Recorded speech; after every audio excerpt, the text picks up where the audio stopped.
big dream, big hope. It was in a very romantic period. This year, 17 African nations mark 50 years of independence from decades of European colonialism. One continent hungry for another's riches. European imperialism in Africa set up the continent to be raped, its resources just sucked out. The dreams of the independence era were to be short-lived. The initial euphoria disappeared very, very quickly, within a year, maybe 2 years. This is a story of mass exploitation, of the ecstasy of independence, and of how, with liberation, a new scramble for resources was born.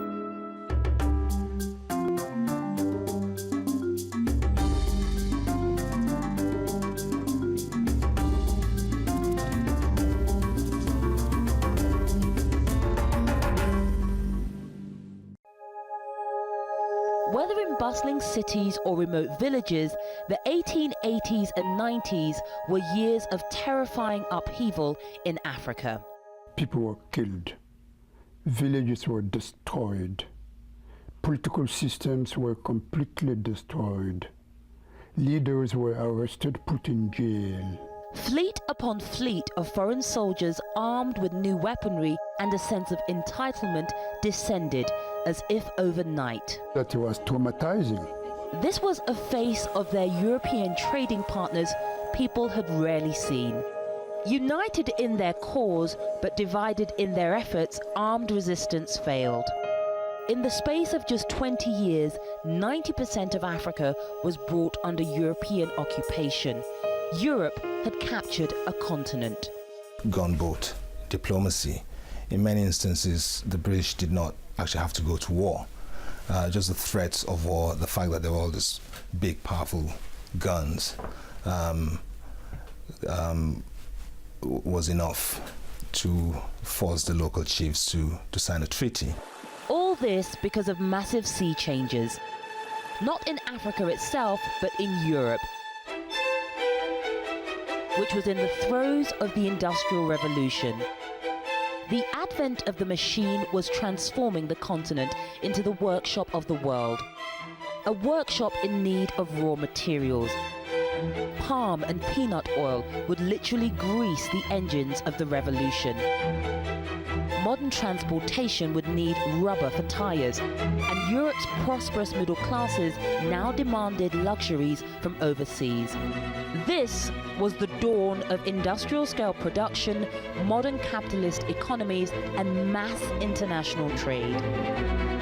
Thanks to a generation of explorers and traders, the great powers knew what riches lay in Africa. Britain and France already controlled most of the continent's ports. Africa had diamonds, it had gold, it had cobalt, it had lots of things. It had cocoa. It had lots of things that Europe needed. But in the new industrial era, the value of Africa rocketed, not only for materials and strategic trade routes, but also as a market for the goods it now produced in bulk. Africa was an opportunity. The Africans wanted to trade right from the word go. They wanted to sell their labor. From Malawi and northern Rhodesia, they used to go down into South Africa. You had a movement of people. People wanted to learn. They wanted to meet each other. So it was a natural thing that the outside world should get involved with Africa. But the scramble for Africa wasn't just about economics. Colonialism had become the fast track to political supremacy in Europe. Britannia may have ruled the waves, but Germany was rising after victory in the Franco-Prussian War. Meanwhile, the defeated French Empire sought to regain its glory, and a new unified Italy was also growing in strength. Europe was a continent in the ascendancy, whose nations were vying for supremacy. And back in Africa, their competing imperial armies were pushing inland. And this looked set to bring them into major confrontation. The rival powers convened around a conference table in the German capital. and in February 1885 signed the Act of Berlin, an agreement to abolish slavery and allow free trade. But the act also drew new borders on the map of Africa, awarding territory to each European power and turning trading partners into subjects of empire. It legalized the scramble for Africa. What it did was it carved up what are thought to have been about between 6,000 and 10,000 political units in Africa, and they were then carved up, often cutting peoples in half, water tables just sort of cut off from their sources. It was complete geographical madness. Simply drew lines on the map, places where they had not even been yet. They had no idea what was there. Africans were not aware that there were conferences being organized in Berlin to determine about them. No, they did not know about it. They only saw the consequences. But the governments of Europe were at pains to stress that their forays into Africa weren't just the product of vested interest. That beneath train tracks and shipping lanes lay a moral justification which caught the public imagination. And they justified it by saying that they were bringing civilization and Christianity to these benighted, primitive people. A white man's burden, beautiful language. So the European politician and the theoretician of colonialism to explain to their people why should we send our children to Tonkin, the Gulf of Tonkin, to Vietnam? Why should we send them to die in the malaria-infested part of Algeria or Black Africa and so on? White man's burden. We have to bring them the light. A partnership with the church in Africa offered the colonialists an insight into living conditions and the social services that would be expected of a supposedly benevolent empire. But it also delivered a moral pretext. Europe had long harbored an image of the dark continent, wild, exotic, and in need of enlightenment. For Christian missionaries and for many colonialists, their project was a humanitarian one. I didn't see the colonial service as racist. After all, I'd come across real racism in southern Rhodesia and South Africa. Well, when I was at school in South Africa, I had no African friends. There was no contact between white people living in South Africa at that time and African people on a basis of equality. It was all master and servant. And these were the days of apartheid. I just could not accept the idea that every white man was superior to every black man. I knew that this was just nonsense. You cannot dominate a people without giving him a sense of inferiority. Racism is part of a colonial system. White supremacy was in exercise, was in practice in all the colonies. As far as I was concerned, being able to get into the colonial service was exactly what I wanted, because I thought and I knew that the British government had the right idea towards Africa and Africans, and I wanted to have a normal relationship because I loved Africa. Black men and white men were not equal. Even if they were all citizens, there was a limit. As Africa was brought under colonial rule, the lines etched on a map at Berlin were now drawn on the ground. Between them, Britain and France had the lion's share of territory. Among Britain's colonies were key ports in Egypt, the Gold Coast, now Ghana, and Nigeria, and settler colonies in Zimbabwe and South Africa. Excluding Libya, France controlled the rest of Arabic-speaking North Africa, as well as large federations in West and Central Africa. Belgium had taken the vast Congo. Colonies taken by Spain, Italy, Portugal and Germany were relatively few, and only Ethiopia and Liberia remained autonomous. It was difficult to explain how people who made so much money in the slave trade, the bourgeois ports of England or France and so on. For hundreds of years they invested in it. Suddenly found that what we are doing is despicable. Something happened. You only can explain that because the imperatives have changed. They wanted now to have access to the resources. The 19th century abolition of slavery in Africa failed to bring freedom. Instead, once colonial armies had expelled the slave traders, people began to realize they simply had new masters to serve.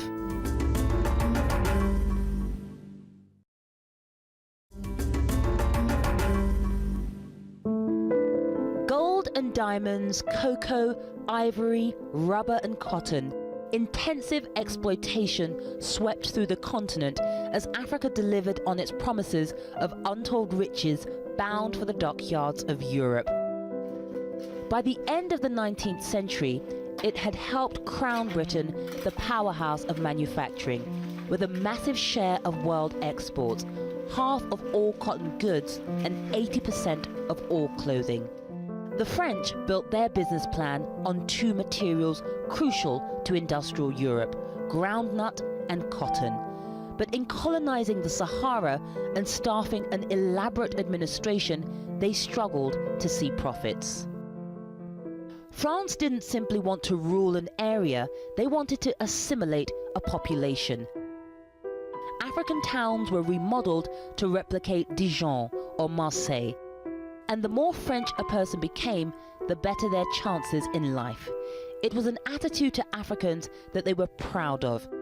But even the gift of citizenship wasn't quite what it seemed. I remember I come from a family in which we don't speak French. But when we went to the elementary school, we had to learn French. So during the first year, to be honest with you, we just remained quiet. We learned how to recite the alphabet, and bit by bit we learned some French word because it was forbidden to speak the mother language. The French ideal of cultural assimilation proved grossly misjudged. The colonies were founded by French military men to the exclusion of existing leaders. Their heavy-handed rule often created grievances among African subjects. But remote communities in places like Chad were able to evade the daily influence of French rule altogether. Only in Senegal, the seat of French West Africa, did a privileged few find a political voice. If the goal of building France in Africa succeeded in bricks and mortar, it largely failed in hearts and minds. The contact was a contact of inequality. In other words, we were made to believe as if we had no civilization, no culture. That was very traumatizing indeed. While the British rejected the French policy of cultural colonization, it still often happened in practice. For my father's generation, the relationship with England was completely uncritical, uncomplicated. They went to church, they had a British education, they loved Shakespeare, they listened to the BBC World Service, and they were just, they spoke English with a clipped, actually, English accent. And they referred to England as a mother country, even though very few of them actually had the opportunity to travel to England. Aside from the settler states, most British colonies saw only a small clique of British officials installed. Main part of the job was to go out on village-to-village touring, and you'd go with the chief. You'd have meetings at villages with the village headman. You'd ask them if there were problems. You'd look at their crops. You'd talk about road development or a dam or whatever. You kept in close touch with the people, and incidentally, you would speak to them in their own language. It was terribly important to learn the local language as quickly as possible. The British mainly took indirect control by appointing local leaders to manage the colonial mission.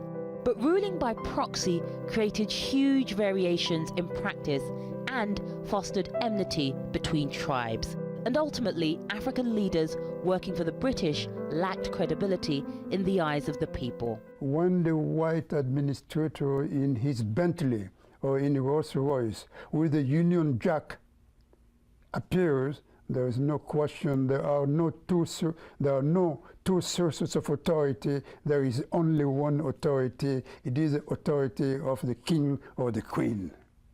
One man at the Conference of Berlin walked away with his own private colony and showed what colonialism looked like at its very worst. King Leopold II of Belgium had originally founded a committee to civilize Africa, convincing the Berlin delegates that he merited a territory 2.3 million square meters in size, the Congo Free State. But instead of improving the Congo, his 23-year reign was so brutal that the population halved, while Leopold and his men amassed huge personal fortunes. Men, women and children were forced to collect huge quotas of rubber for export. Those considered work-shy could face a punishment of hand amputation or worse. Dunlop's invention of the pneumatic tire in 1888 increased the price of rubber, the profits of Leopold, and the misery inflicted by his men.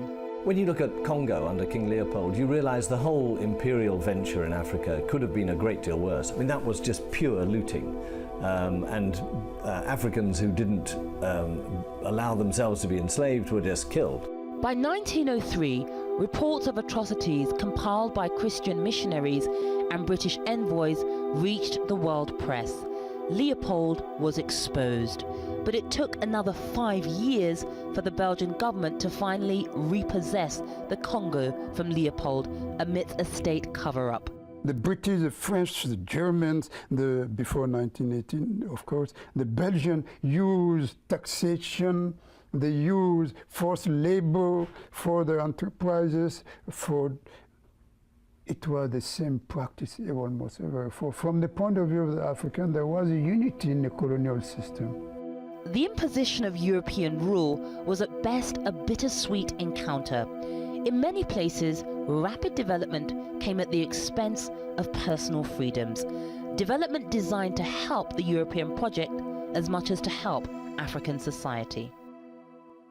Roads were built, planned by the Europeans, the French or the British or the Belgians, does not matter. Roads were built, schools were built, with a taxation imposed upon the people. Colonization is always a system of high planning, but the planning is not done democratically. The planning is imposed by the masters. All the infrastructure that they built, the railways and the roads, were travelling from mines or plantations to the port. It was about sucking Africa's wealth out of it. And you can contrast that with India, say, where actually the railways and roads linked up towns. India was linked up internally. But in Africa, it was about getting the resources out. The scramble for Africa may have delayed conflict in Europe, but it couldn't prevent it. The outbreak of World War I in 1914 called on Africans to make the ultimate sacrifice for their mother country, even if they had never set foot on its soil. At least 165,000 Africans are thought to have died in the fighting. And in the Second World War, France and Britain's dependency on African troops peaked at around 500,000 men. The plunder of Africa's human resources had caught up with the plunder of the earth. Younger people from my generation were drafted to go to Vietnam. They fought in France against the Nazis, against the Germans. They fought in Algeria, in Tunisia, against the liberation movement there. No, there was no choice but to do it. Tens of thousands, indeed, of Africans of all confessions, Christians, non-Christians, Muslims, Arabs and blacks, who made that force. For de Gaulle, the leader of Free France, their show of loyalty would not go unrecognized. After World War II, there were reforms in the colonial system. The French began to introduce in the Constitution of 1945 and 1946 the idea of extension of citizenship to all people, regardless of his or her level of education. The British began to appoint Africans to the assemblies in their respective colonies and so on. But it was too late to buy loyalty to the empire. War had released a powerful genie from a bottle: African nationalism. World War II was a turning point in terms of the relationship between all the colonized people of Africa, Asia, the Middle East, and Europe.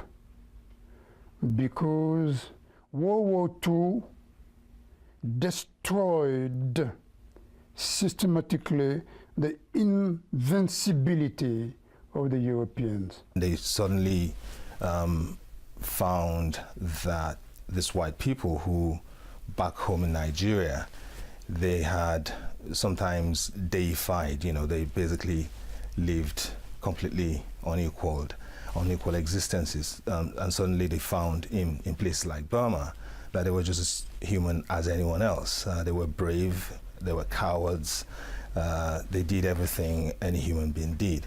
And when they went back to Africa, my father's generation, quite a few of them became really politicized and took part in the struggle that ultimately culminated in independence. Africans were about to get a global platform for their struggle. With the war's end in 1945, the world powers pledged never again in the form of the United Nations. The new UN Charter explicitly promised self-sovereignty, with a committee dedicated to hear the grievances of colonized peoples. Throughout the 1930s, an economic depression had loomed over Europe, and the running costs of colonial administrations had soared since the start of the war. At the same time, Europe's economic crisis devalued the prices of Africa's raw goods. War-torn economies now buckled under the burden of running colonies overseas. The driver of colonialism once again became a catalyst for change: money. Britain was bankrupt after the Second World War, and it simply couldn't afford to go on running them. My grandfather was then working in the Gold Coast, and he was sending rice and ground nuts back to his 4 sons in Britain. And they write pathetically grateful letters. Thank you for sending us this food. And I think the irony of that is amazing. Africa feeding very hungry Britain.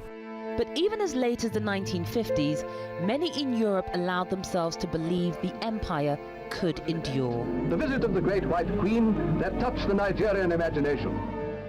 Instead, the colonial powers were about to discover that exposing their subjects to world events had planted the seeds of their own rapid downfall.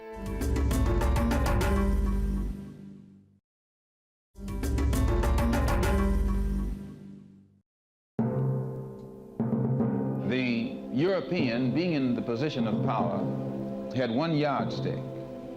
He didn't use anybody else's yardstick. His yardstick was the yardstick. But what has happened, and most Europeans don't realize it, time has changed.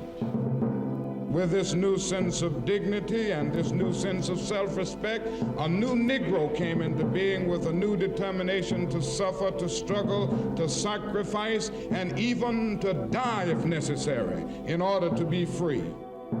And as the people in Africa and Asia get some power of their own, they get a mind of their own. The European yardstick now isn't necessarily the yardstick. The Negro came to feel that he was somebody. Race had emerged as the touchstone of the post-war world. By the 1950s, colonial rule had produced an elite of African nationalist intellectuals, and behind them, large, urbanized and literate working classes. Together, they witnessed the power of nationalism. In Egypt, where Gamal Abdel Nasser expelled the British, and in Algeria, where the resistance stood firm in its war of liberation from France. At the same time, the presence of the United Nations, the rise of the civil rights movement in the United States, and the nascent anti-apartheid movement focused the lens of world scrutiny on black rights and spurred on colonized Africans in their call for self-sovereignty. I'm happy to state that in accordance with your wishes, arrangements are now in progress to turn Ghana into a republic. Ghana is free. In 1957, Ghana became the first sub-Saharan state to be granted independence by transfer of power to Kwame Nkrumah, widely considered the father of African nationalism. He was impressed by the United States. He was a student here. The Americans did something extraordinary. He said, the 13 colonies, instead of each one becoming independent, they came together, created a union. Power is in the union. That is the way Nkrumah explained the American dream and the American realization and so on. So he dreamed for something like that in Africa. Nkrumah had inspired others with his vision of a United States of Africa. Men like Léopold Senghor in Senegal, Félix Houphouët-Boigny in Côte d'Ivoire, and Jomo Kenyatta in Kenya. Men who had received colonial education. With the idea of empire increasingly unpalatable to the voting public, European governments had little choice but to work with the nationalists. There was an indifference at this stage towards the empire, towards the colonies, and I found that really rather depressing. You know, you'd start try and talk about it in a pub and people say, oh, shut up, have another drink or something. There was just this idea that that colonialism is wrong and needs to be got rid of. The pressure for wholesale decolonization had been building ever since the end of the Second World War. The tipping point came on Wednesday the 3rd of February 1960. The wind of change is blowing through this continent. And whether we like it or not, this growth of national consciousness is a political fact. British Prime Minister Harold Macmillan delivered a warning shot to the whites of apartheid South Africa and a death blow to the colonial venture across the continent. That signaled, to my mind, the idea that Britain disapproved and the world disapproved of apartheid and the racism of apartheid. But it didn't necessarily mean that we were giving up on our role in Africa. I didn't think so. In fact, within 10 months of the Wind of Change speech, Britain had surrendered 2 key African territories, France 14. The rate of decolonization when it arrived was breathtaking. Many were freed without bloodshed. 1960 was hailed the Year of Africa, and hurried withdrawals of the colonial powers continued into the next 3 decades. The transfer of power need not indicate that the Europeans suddenly realize that, well, it's time to give independence to the natives of Africa and Asia. No. It is in view of the possibility of large-scale war throughout sub-Saharan Africa that the French understood that it was better to prepare to negotiate with the nationalists, and hence you have the liberation movement. Will you go back to the Congo one day? No, never. Do you think that it's finished for the Europeans in the Congo? Yes, I think so. But no sooner had African nations escaped the shackles of colonialism than a new battle for the continent was underway: the Cold War. Back when the colonial idea had Europe's politicians spellbound, the communists had opposed it. And throughout their years of struggle, African nationalists had found a powerful friend in the Soviet Union. These 2 great powers, America and Russia, begin to carve up the world between them. Independence coincided with the Cold War, where it mattered whose side the president was in terms of this global struggle between Russia and America. And they both tried to organize coups to get their people in, and this was very destabilizing. The Congo's Patrice Lumumba was a hardline nationalist, labelled a communist by America. His game of Russian roulette appeared to have paid off when in 1960 he oversaw the handover of sovereignty from Belgium.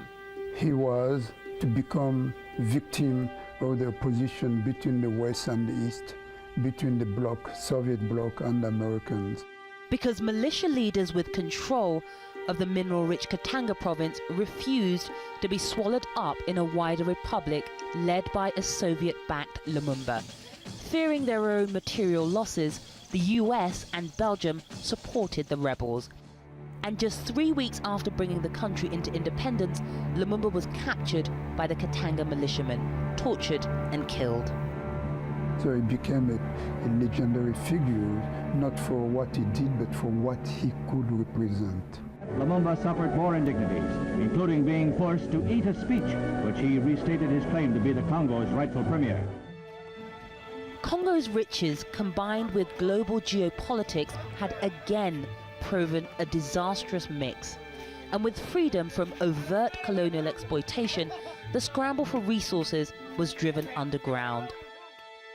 For a fleeting moment, the Lumumba affair raised the questions of what in Africa would replace the strong arm of colonial rule, and whether national unity was achievable with hostilities bubbling beneath the surface. But in the excitement of independence, this was quickly forgotten.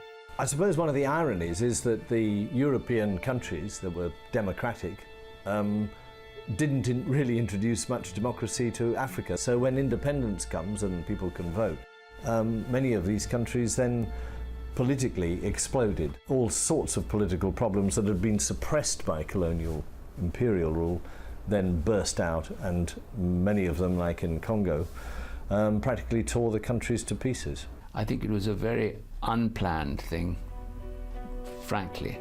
And it was only in the last year and a half or so before independence that all of a sudden, with independence looming, we started to have accelerated programs to train locals. Of course, that wasn't enough. So in the end, we handed over to a country which was not properly prepared for independence. I think that we would have done Africa a lot of good by staying and preparing flat out for another 5 or 6 years. But for Africans everywhere, decolonization couldn't happen fast enough. For that generation of Nigerians, it was just a feeling of complete euphoria, of triumph, of total confidence in the future of Nigeria. They really believed that Nigeria was, and all of Africa, I mean, they were Pan-Africans. They believed very much in the idea that the whole of Africa was going to rise from the shackles of the past. Dream, big hope. People thought that independence will bring about the solution to many problems. So it was in a very romantic period. Celebration of independence, dances, big projects. That euphoria wouldn't last.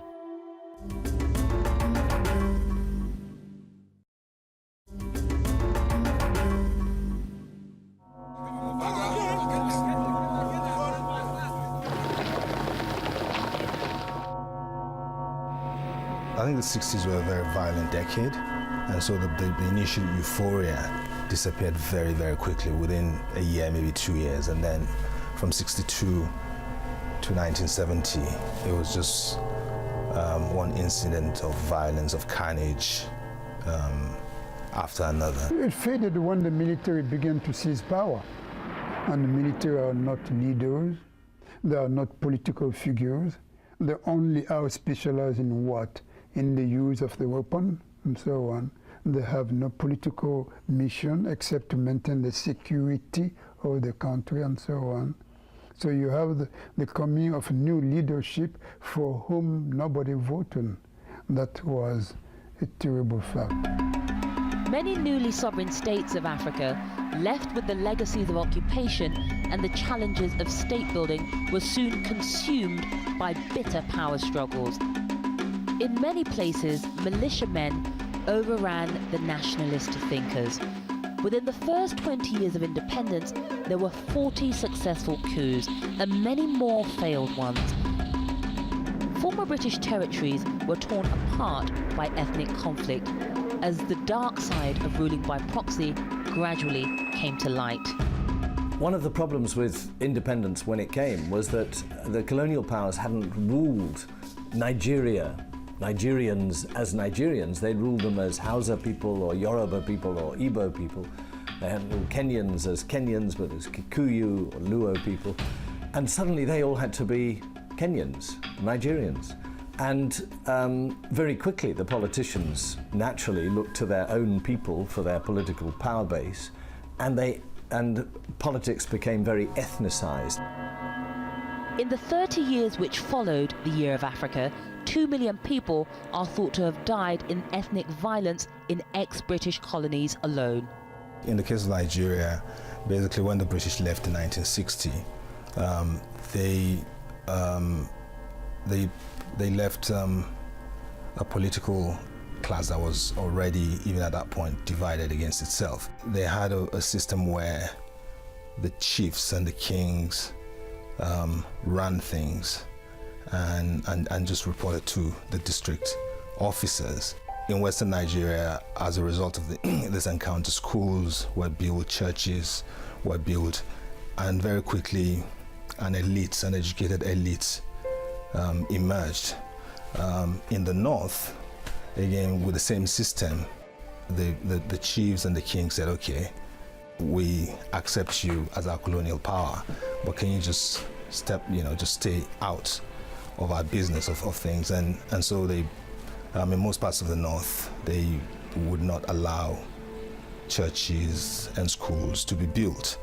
The consequence of that, about 100 years later, was that there was an imbalance between the north and the south. In the end, ended up in a civil war. But elsewhere, the problem wasn't the rate of decolonization, but the lack of it. France redefined its relationship with its African colonies to become the unseen hand in national affairs.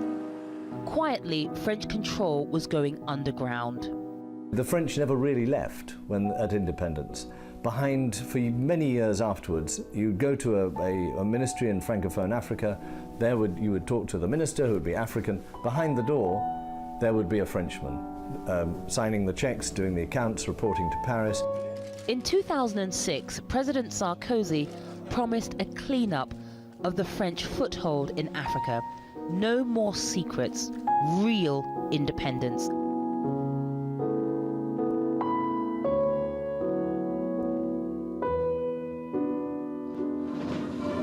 But Bastille Day celebrations in Paris this year sent a clear message that they remain as closely interested in the continent's affairs as they ever were. Ever since independence, domination of resources has continued to fuel violence in many states, with former Belgian Congo still seemingly locked in a vicious cycle of conflict over its mines. African rulers, foreign multinationals and governments have continued to strike deals to plunder commodities and helped cripple national economies already set back by the colonial experience. I suppose in the 19th century, the Europeans just went in, enslaved people, forced them to dig and took it all for themselves. I think these days there's a complicity between the rulers of Africa and Western companies or middlemen. Mines in whichever country you're talking about needed somebody to bring in the personnel and the equipment to dig out the minerals, to employ people to continue to dig out the minerals, to maintain the place. Outside investment then, as now, is terribly important. The continuing diversion of minerals isn't the only exploitative practice. Today, Africa is the largest recipient of external aid in the world, a continent where half the population survive on less than $1 a day. But for every aid dollar coming in, $10 are lost through illegal capital heading out. $437 billion has left Africa between 2000 and 2008. Left it illicitly, secretly, illegally. And much of that has flowed into tax havens owned by European countries, Britain particularly. And so the ordinary people of Africa haven't benefited from this last decade, which has been a very good decade for Africa economically. But when you go there, you still see people as poor as ever. Under a shadow financial system built on the ruins of colonialism, foreign banks and multinationals working in Africa avoid paying tax. Anonymous trust accounts, fake foundations, money laundering, tax havens, and trade mispricing all go unchecked. Since 1970, an estimated $854 billion has been lost, enough to have wiped out external debt, and have left $600 billion more for development. The financial rewards can be traced back to those countries proudly bailing out a dependent Africa with aid. A striking parallel to the colonial story. Also echoing the past, China is entering the scene, once monopolized by Europe, opening up options for African commerce. The process of decolonization is still unfolding. It's quite interesting that China has now come into the scenario, vying for contracts and for rights to exploit natural resources with European countries. It's China's demand for African resources which has pushed their prices globally. That's actually been very good for Africa. But whether African governments are really taking the best advantage of this one-off opportunity to sell what's under their soil, I'm not sure. The jury's out. This is the moment to build the infrastructure, to educate people, bring health to their people, and I'm not sure that is being done as effectively as it might be. While Nkrumah's United States of Africa may never have materialized, Africa today does have success stories, like Botswana, where diamond revenues have financed development under a multi-party government, and Senegal, where democracy, stability and civil liberties have characterized the past 50 years of self-rule. I think we can be very confident about the future of Africa. Africa espouses education, it espouses modernity.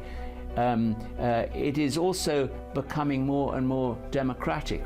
We have not just the natural resources, but the intellectual resources, the strength of character. I believe a lot in the new professional classes. These are not the elites who have robbed Africa. These are world-class professionals. They've got an uphill struggle, but I think Africa may have turned the corner. Whether days of empire or nationhood, for over a century now, the world's relationship with Africa has been built on disparity. Africa's wealth has helped bankroll the giant strides in technology, communications, and business made elsewhere.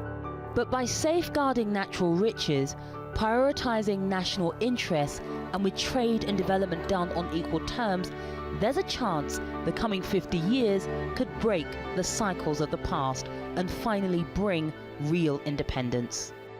We should not make colonialism responsible of everything bad in Africa. After all, for 50 years, some of these countries have been independent. Now, I will agree with you as a historian that 50 years are not long enough. But 50 years are enough to begin to see clearer where to go. We have to insist on the responsibility of the African leadership also. The natural bounties given by nature and God, instead of being a curse, may well become a new opportunity for better tomorrows under democracy, transparency, great respect of the law.